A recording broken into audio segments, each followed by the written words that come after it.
What up, though, y'all? It's Chris, broadcasting to you from the D. It's a great feel-good day here in the Motor City. Great warm weather out here, feeling fantastic. But let's get into the topic at hand, man. We got to talk about the student loan stuff again. You got people that are on some FAFO stuff, man. They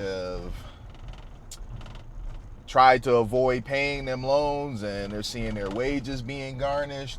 And you got other people that, for one reason or another, they have found themselves getting them credit scores hit. I'm talking about some getting hit for 100, some getting hit for 150, some getting hit for 250. Yes, some are getting hit, their credit score as much as 250, and that's insane to me, man. Like, really, pay your bills, y'all. I know that may sound like a really cliche thing to say, but damn, it seemed like it needed to be said. So, all right, I've been seeing a bunch of TikTok videos. This has been a thing, people saying that their credit score has been hit. One woman said she looked at it today and it was hit for like 65 points. I know what that's like. My junk got hit for 65 points before, and it wasn't for me owing anybody. I had opened a new credit card and my junk dropped 65 points behind it. I was so mad. That had never happened to me, so I went Googling it to see what that was about. I couldn't find anything on that. I found some Reddit board with people complaining about they stuff dropping 15 to 20 points. They on there mad as hell about that drop. And I'm just like, man, the hell with y'all. I wish that was the only drop that I got. I got 65 of a drop and y'all complaining about 20. Come on now. But nonetheless, she was mad. The 65 hit, and I think she had like a low 6 credit score, and that junk it had now dropped to the lower aspect. Well, I guess higher, under 550. So yeah, not great. You got other people that they said they made the arrangement so that they can do a payment plan, and then they just didn't make any payments. So 3 payments go by, they don't make any of them, and then they checked on there and they junk like 140 to 160 of a drop. This is really, I did not see this coming, but I'm not too surprised by it, because you've got people that have become very comfortable with taking out loans for stuff and not paying it back.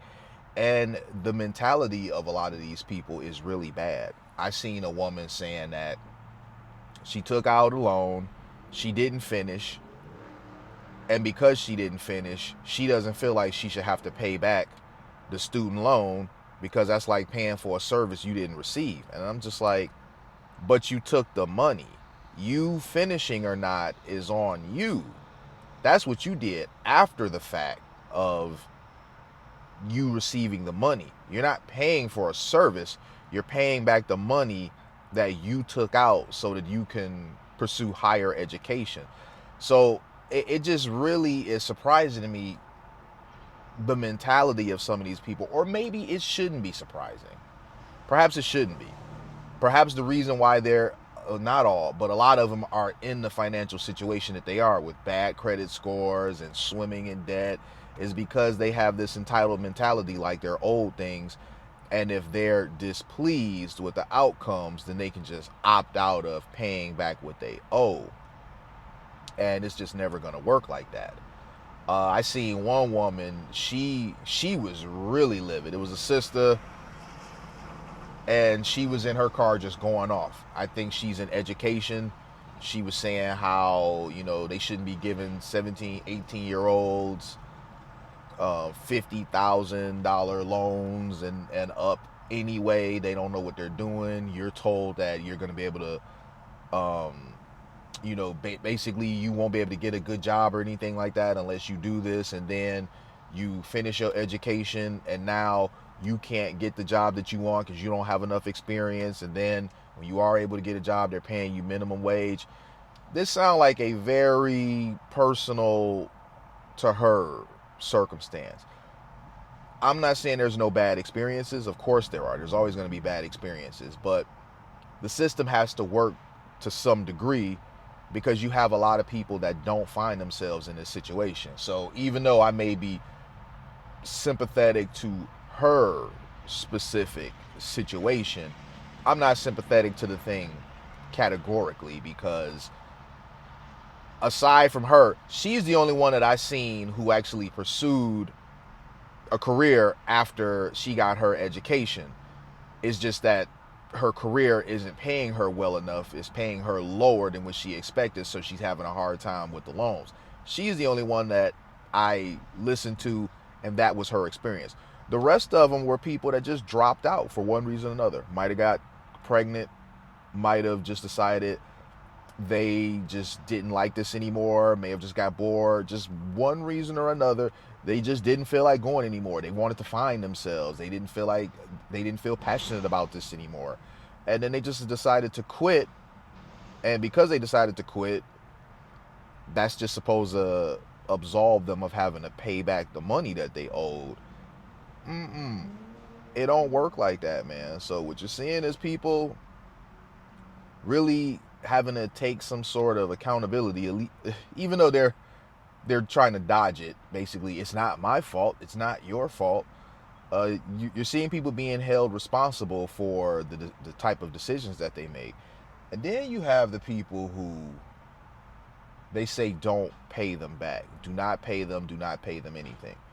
Now, a reoccurring thing that I've seen with this, the people saying this, they're either women or zesty men. I didn't see a video of a single masculine man saying this. So maybe there's some correlation there. I don't know. But there was some zesty guy is a video of him and he's saying don't pay them anything. He got his education and he never paid them back anything.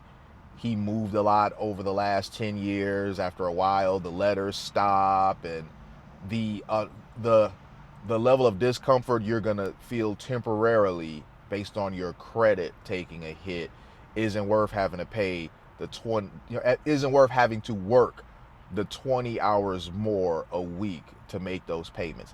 This was just really bad advice, man, because listen, not only are they gonna jam your credit up, but they are they're going to take anything else. They're going to garnish your wages. When you file for taxes, they're going to take that.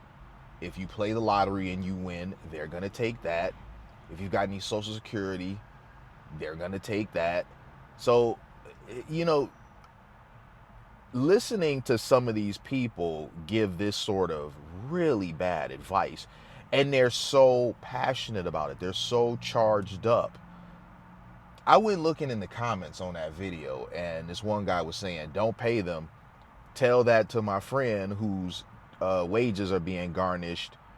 What was it, like $850 or something like that? I can't remember if it was per check or per month or something to that effect or whatever. So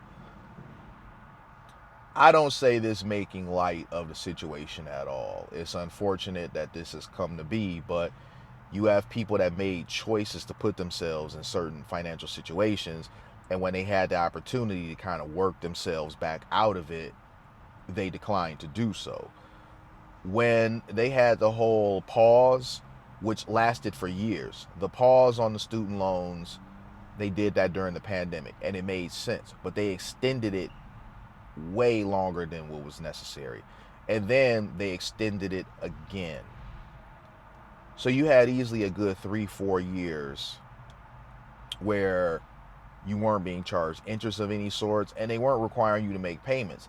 But if you would have been making payments anyway during that time period, you could have did some serious damage. So that when this came about, them resuming the payments, you didn't get so caught off guard. That's the problem here. Many people for a good 4 or 5 years, they just got so comfortable not having to worry about their student loan stuff at all, and was sitting up here expecting Biden to do the student loan forgiveness, which was shot down because that was deemed to be something that was beyond the powers of even the president of the United States. Think about that. Even the president of the United States couldn't push through something so ridiculous. So those that were sitting waiting on somebody to come along and wave a pen and wipe away their debts, they've now been really kind of ambushed with a situation of their own making. Trump has no intention of giving anybody any slack when it comes to this, and I don't really have an issue with that, because if somebody comes in and they just wipe away your debt, what precedent does that set? Like, really, I think that'll be more harmful than helpful to a person. Yeah, you get out of your debt or whatever, but that's just a temporary gain, and it's for you, because it's not really wiped away. Taxpayers just have to cover it now. Instead of you paying back your debt, it now comes out of tax money, which that's not right. You got other people who they did this and they paid it off and then they went on afterwards. Why should you be able to just have yours wiped out? And the people are like, oh, well, some people had advantages, some people had rich parents, this and that. This is true. But what's the percentage of people that actually had that, though? People be assuming that white people are always well off and whatnot. There's the majority of white folks had to get it out the mud. All right. Are there some that inherited stuff? Sure, absolutely. Are there some that were born into a wealthy family? Yes, sure, absolutely. But the majority, okay, we're not talking about the top 10%, top 5%. The majority had to get it out the mud. So you got a lot of people trying to use the whole race bait thing. Like it's racist to hold you accountable for the loans that you willingly took out. Were you young and didn't understand the repercussions of it or whatever fully? Sure, I can believe that you know, you didn't fully understand the gravity of it, but at the same time, why didn't you? Why didn't you? And why would you think, now that you're older and supposedly more mature, that because you didn't understand the full gravity of what you decided to do when you were 18 years old, that now skip forward and you're 30, that you don't have to pay that back? That says to me that you at 30 years old, you didn't mature at all from that person you were when you were 18. I'm gonna leave it there though, you guys. Let me know what you guys think. Hit me with a like if you like what I do. Hit me with a sub if you like what I do. And hit me in them comments. I'm holla at y'all. Peace.